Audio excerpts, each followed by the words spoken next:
Hello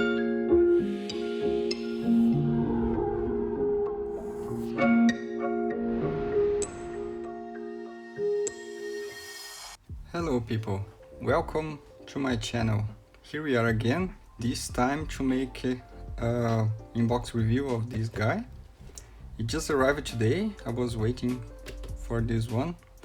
It is the Ford GT40 Mark II. This one is the third car that crossed the finish line in Le Mans in 1966. It is the gold number 5. Here we can see the kit number. And I was waiting for this one to see exactly the differences between this kit and this other one that I have reviewed a week ago and I'm starting to build right now. So I think I will do a double build. I will build this one here alongside the other one. So let's open the box and see what are the differences between those two kits. So inside the box, instructions. This box was already opened. It is I picked it up on eBay for cheap. It is not like brand new, but I hope everything is around here. I just noticed that we don't have seat belts. We talk about this later, but we have with this one some photo etch, decals, stickers for the tires. Now we have 1, 2, 3 sprues, the body, and a bag with the tires, wheels, some sprockets, some vinyl rings, and the metal rear axle. So okay, first a look into the instructions manual. As you can see, it's a little bit yellow. This kit should be a little bit old. We have here Ford GT40 Mark II, 1966 Le Mans 3rd winner. Here the sprues, some pieces that are not going to be used in this version. Just for a quick comparison, let's have just a look here. Yeah, this other one here from 68, you have the same sprues, but you have more sprues here that is like specific for this model. Like this sprue is the same, this one is the same here, this other one also is the same, but in the 68 you have also this sprue here, and the rear one. Yeah, this one came with the rear of the car, of course, and with this one you get the photo etch details. Let's see. Here, this is the markings that you should be doing. You have just one option with this car, so color codes all in Gunzi colors. Assembly is pretty much same as the other one. We start with the chassis, radiator, suspension. Then we came for seat belts, remembering in the other model, in the 68, we don't have seat belts. Then we came to the cockpit, seats, pedals, suspension, extinctor. Then we have here the dashboard, steering wheel. We came to assemble the wheels, tires. We put everything together, also with the details from the doors, steering wheel heck. Then we came to the rear suspension gearbox, rear wheels, the top of the rear cover, the engine cover. Then we assemble various details on the body.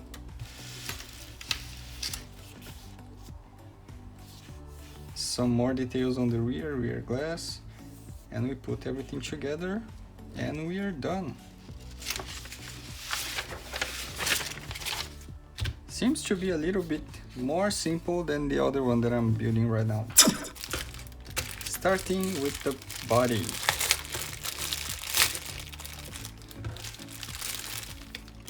As you can see, this guy came in one piece, differently from the 68 model that, as you saw in my other video, came in two pieces. That's the one I'm working right now, so you can see the difference in the shape. All right. So this one is well molded, as you can see. Very faint mold lines around here. Unfortunately, this piece here, the air flap on the rear, is molded together with the rest of the body. I wish this one was separated piece, so we could like paint and sand and polish the body, especially this area, and came later and put this part here on the rear. It would be giving us a more refined, a sharper look, but maybe I can do something about it. We have a different style of doors. You see the handle are different. That's the old one, that's the later version.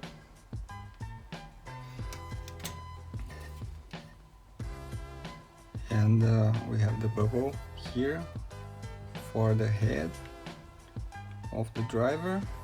Interesting is that here we have fuel cap on both sides. Here we have just on the right side.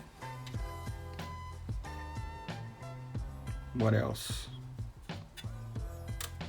I think, yeah, the rest is the same.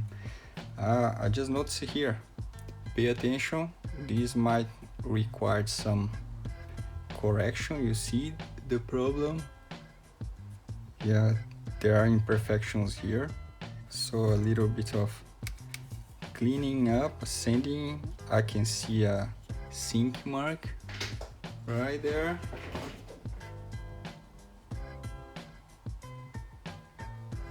Yeah, sink mark is here. Very faint, a little bit of sanding, you can take care of this. What else? Yeah, a little bit of molding, parting line to clean, and that's it for the body. Next we have this sprue that have some details for the interior, the doors, the hood, dashboard, here these areas here around the driver, they are fuel tanks, so this part is going to be silver. And yeah, we have some scoop, the rear of the gearbox. Yeah, really nice.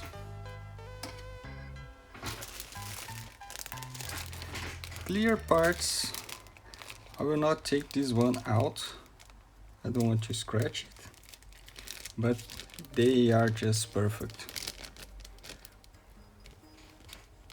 they are super clear. We have here, in this particular one, we have just one type of side glasses.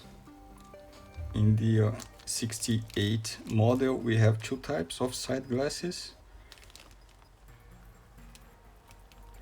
And here we also have just one possible type of rear window. In the other one, we have one option with kind of a bubble there. Nice.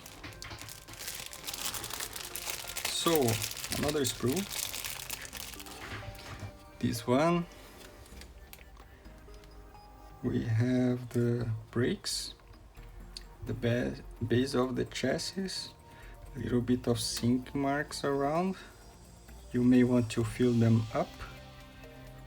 The seats are very well molded with all the details, and the fabric is really realistic. You can do a very nice hand painting with this, will look fabulous. We have here the steering wheel, the radiator, brakes. A little disappointing, this brake have kind of a sink mark, you can see right there. Yeah, I'm not sure if this is gonna be visible. Other brakes also have sink mark, but because excuse me, but because these wheels are very closed, you may not be able to see anything of this. So we have here the caps, the center mirror, some struts, some suspension details, and the exhaust pipes. Okay, so now for decals and what else? Photo ash and tire transfers. Those are transfers. They are righted in the other way around.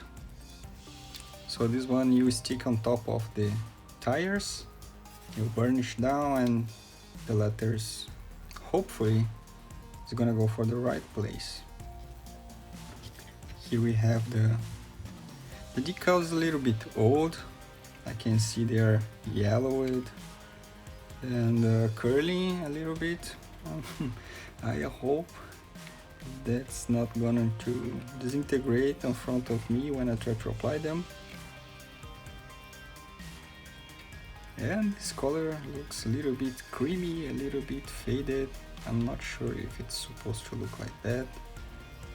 I might bring this a little bit to the sun to see if I can bring back a little bit of the white, or just use like that.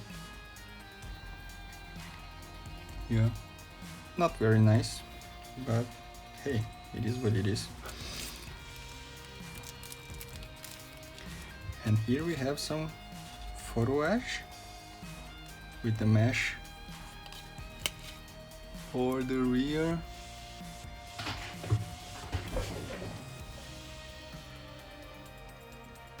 We have some details for the seat belts, some aerodynamic helping for the hood, and some pins to keep the hood in place. Yeah, nice. No problem with them. I don't have with this one the seat belts, and for me that's not a problem. I have a lot of seat belts to use, but I'm gonna try this guy here. I don't know exactly the name of this. I just have this chloroplast right on there. I don't know if this should be the manufacturer, but as you can see, this is kind of a tape that looks like fabric. I was just wandering around one day in the hardware store, and I look at this thing and I say, huh, I could do some nice things with this. And then I bought. Maybe now is the time to try them out. And now we came to the wheels. So this one have a different design for wheels.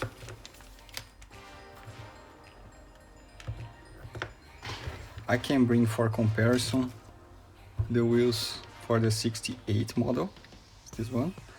As we can see, the tires for the 68 model is exactly the same.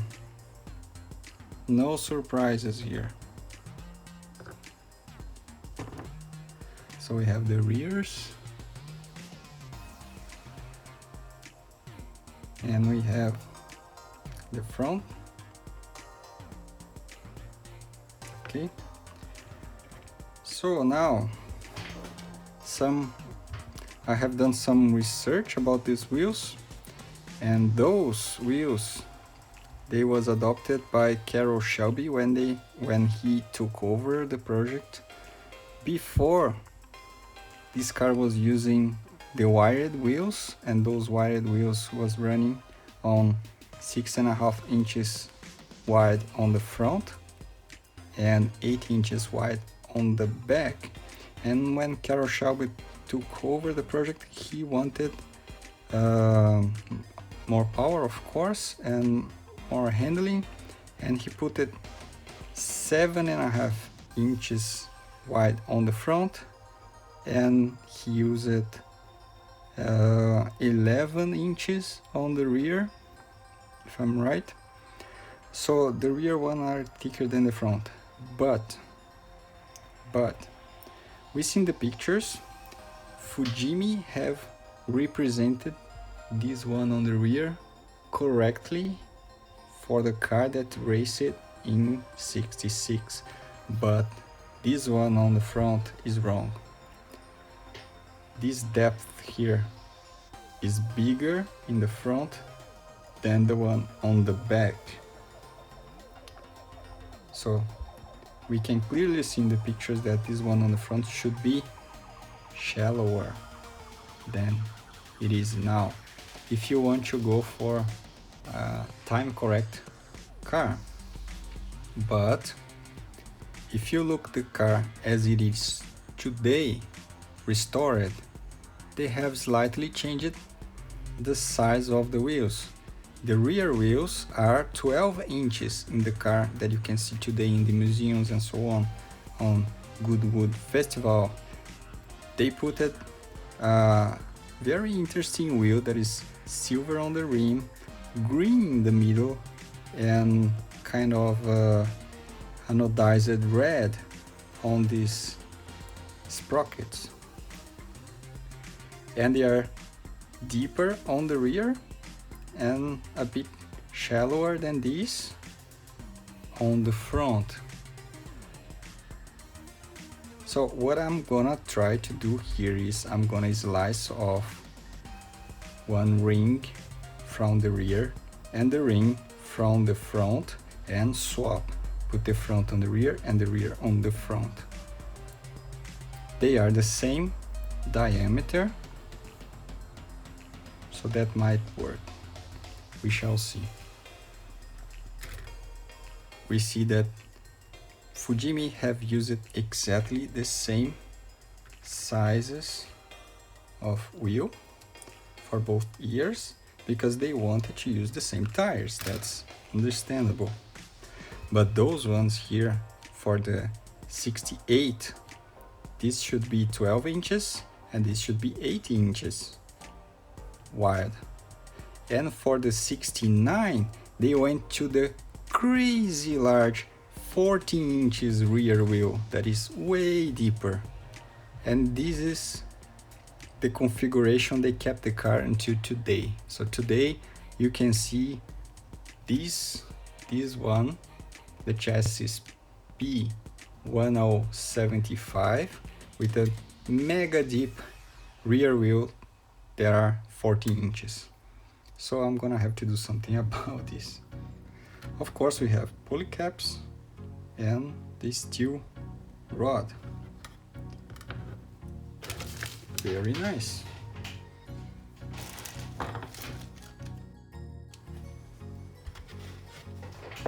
So that's it, guys. This is the Fujimi GT40 Mark II from 1966, the gold one.